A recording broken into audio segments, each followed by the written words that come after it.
L'enjeu environnemental est un enjeu de société majeur et nous n'avons pas attendu Greta Thunberg pour savoir qu'à Ajaccio, nous avions également notre part à prendre dans cette véritable guerre de génération qui consistera à rendre aux générations futures une situation environnementale meilleure que celle que nous vivons aujourd'hui.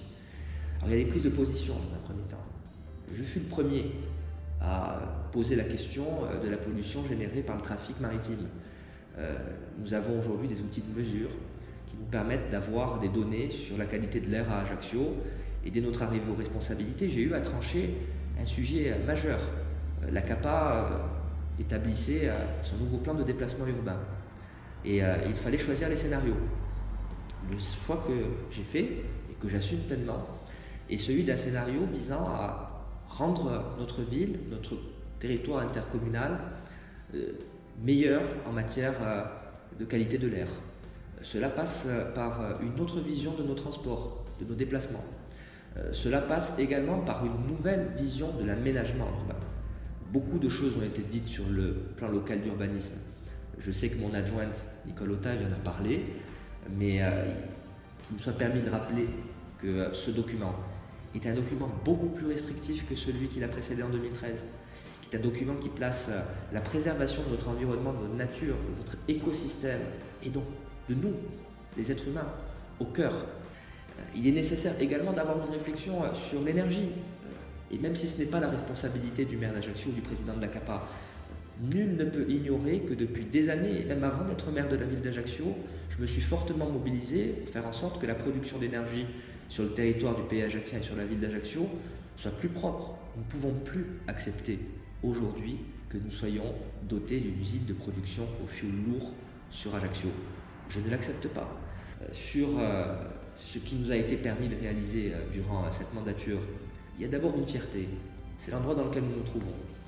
Nous sommes sur le grand site de la Parade et nous avons obtenu la labellisation. C'est une labellisation grand site de France. Il faut voir ce que cela représente. D'abord, ils sont peu nombreux. C'est un premier fait. Ensuite, c'est une autre vision du tourisme. Une vision qui n'est pas celle d'un tourisme de masse qui tourne le dos à la biodiversité ou à l'environnement. Au contraire. Et nous l'avons obtenue parce que nous avons travaillé dessus. Elle se refusait à la ville d'Ajaccio depuis plusieurs années. Et c'est un grand succès que nous avons réussi à obtenir en mars 2017 en obtenant cette labellisation. Il y a également ces 700 arbres que nous avons plantés durant cette mandature. J'entends avec vraiment beaucoup d'attention, parce que je les partage, les volontés de nos concitoyens de voir notre ville plus verte. Ça a débuté.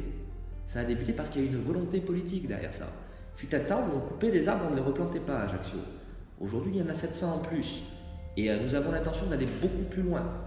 Il y a également la nécessité d'avoir une véritable réflexion sur la pollution générée par nos bâtiments. Là encore, dès mon arrivée aux responsabilités, je me suis doté des équipes nécessaires à pouvoir faire un véritable audit des bâtiments publics de la ville d'Ajaccio en matière de pollution générée par eux.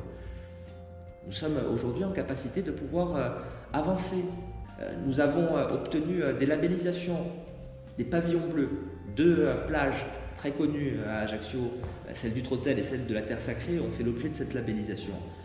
Il y a également plage sans tabac, parce que derrière l'environnement, il y a naturellement la santé publique. Il faut en finir avec l'artificialisation excessive des sols. Il faut planter des arbres, comme je le disais. Il faut restituer des espaces aux gens et non pas aux véhicules. C'est également cette vision politique et stratégique que nous défendons depuis des années, mais qui est pleinement actuelle et pleinement consciente de cet enjeu que nous avons face à nous et de cette obligation que nous avons vis-à-vis des générations futures. Que dirons-nous à nos enfants si demain nous n'avons rien fait? Je ne veux pas être dans cette situation.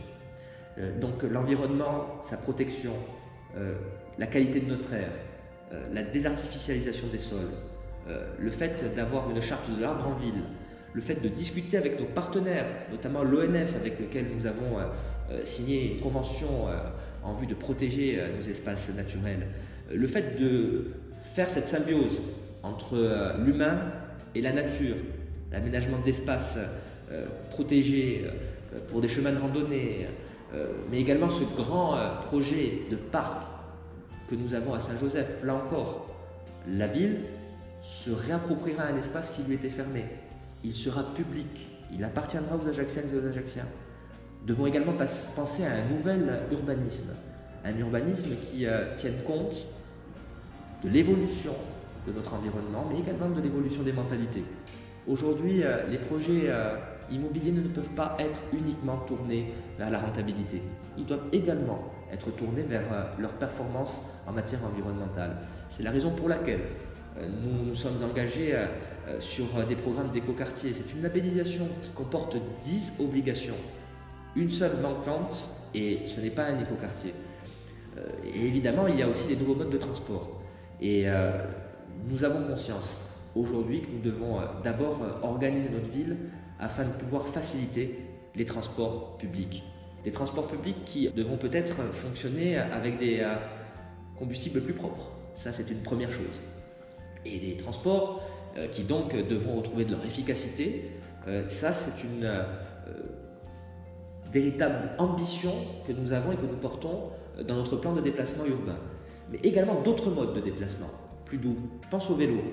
Qui imaginait à Ajaccio, il y a encore quelques années, que des gens seraient demandeurs? Pas grand monde. Et pourtant, c'est une réalité aujourd'hui. Durant cette mandature, il n'y a jamais eu autant d'espaces réservés pour les vélos à Ajaccio. Tout programme de rénovation des Canets des Salines a laissé de la place à des espaces réservés. Et là encore, dans notre plan de déplacement urbain, il y a une véritable ambition en la matière.